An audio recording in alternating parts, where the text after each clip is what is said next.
I'd like Yeah. you to give me an example when you felt jealous, or someone who felt jealous, to not do it this direct. Maybe somebody who you observed who was jealous. It's probably better. Okay, so, well, I did have an incident happen the other day where I was with two friends and one friend left. And I think it was because they felt jealous of the connection I had and the fun I was having with the other person. Okay. Is that an example? That is an example. Yes, it's an assumption Yeah, well, because it's not spoken about. it was spoken about the next day, Okay. but not really admitted. But it's my observation that I believe that's probably where it was rooted.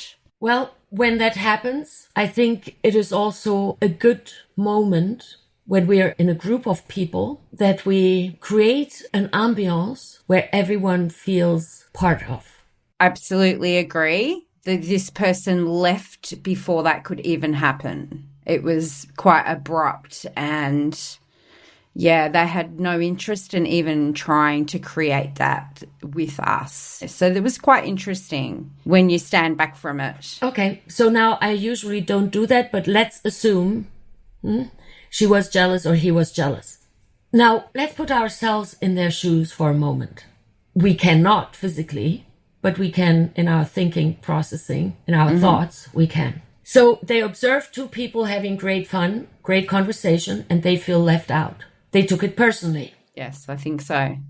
Okay, meaning that it might have triggered, I'm not saying this is the case, it might have triggered something like insecurity. Oh, well, of course they can speak so freely and I don't have a story to tell. So feeling of not being good enough. Because if they would be fulfilled with themselves, filled, I'm using that word on purpose, filled up with Yeah. worth, with self-worth, or with self-care, or with self-fun.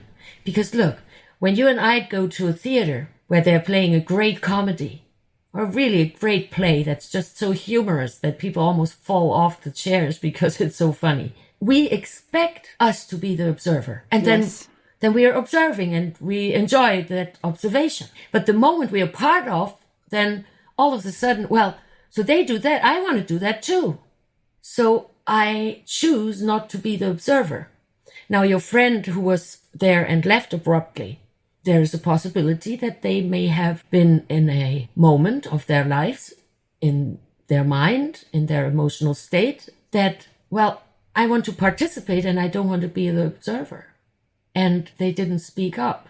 Hey, I'd like to participate instead of just leaving. But to the basics of jealousy, and I give you a very harsh example, and probably many of our listeners have heard of stories like that, or have experienced it for themselves, or were at the receiving end, or maybe at the active end.